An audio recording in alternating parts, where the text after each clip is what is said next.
Je t'attends dehors, Chers. Je vais vous raconter l'histoire de la montre. Voilà, je vais vous la raconter.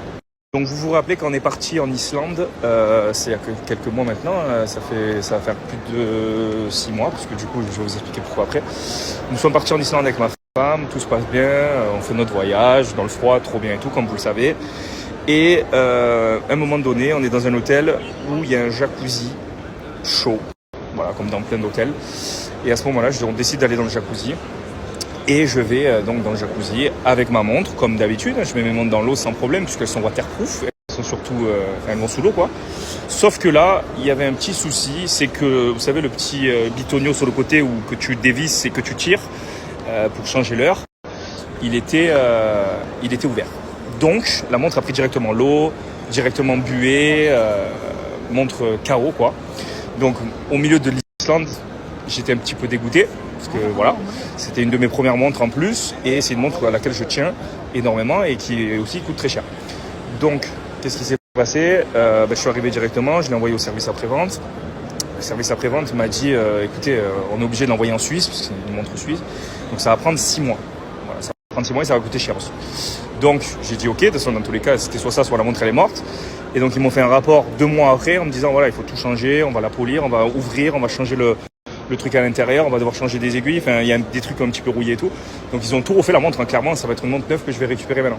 Et ça fait plus de 6 mois aujourd'hui et que je l'attendais du coup. Et donc je vais la récupérer maintenant, je suis très content. Donc voilà, c'est pour la petite histoire. Donc faites attention si vous avez des montres de valeur, que ce soit des montres de luxe ou pas, si vous ouvrez le truc, t'es mort quand même. Voilà. Donc là je vais la récupérer, je suis content. Oui. Putain, je suis content. 6 mois les frères, 6 mois, plus de 6 mois, non un peu plus même. Quand c'est qu'on est parti en Islande s'il te plaît? En janvier dernier? Ouais, du 19 au 30 janvier. Les dates des voyages, j'ai payé leur carte. Et donc là on est en quoi? Janvier, février, mars, avril, mai, juin, juillet, août. Non, ça fait 8 mois. 8. Je suis trop content.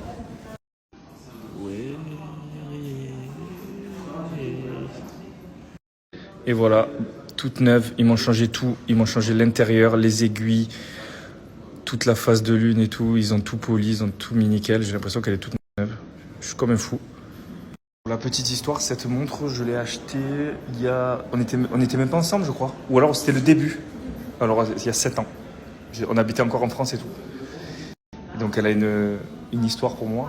C'est pas ma première, mais c'est ma deuxième. Et allez, elle est partie, putain. Ah non, pas du tout, frérot, c'est pas du tout pris en charge. C'est ma faute, hein. C'est pas du... Ce qui est pris en charge, c'est quand c'est des choses qui s'abîment, et quand les garanties surtout, les garanties en général ça dure 2 ans. Et quand c'est des problèmes d'usine en fait. Par exemple, une aiguille qui tombe, ou j'en sais rien, des trucs comme ça. Ou la montre qui marche plus, ce genre de choses. Sous garantie, sinon c'est toi qui payes. Et en l'occurrence là, tout ce qui a été détruit, c'est moi, même le polissage. Donc ça m'apprendra.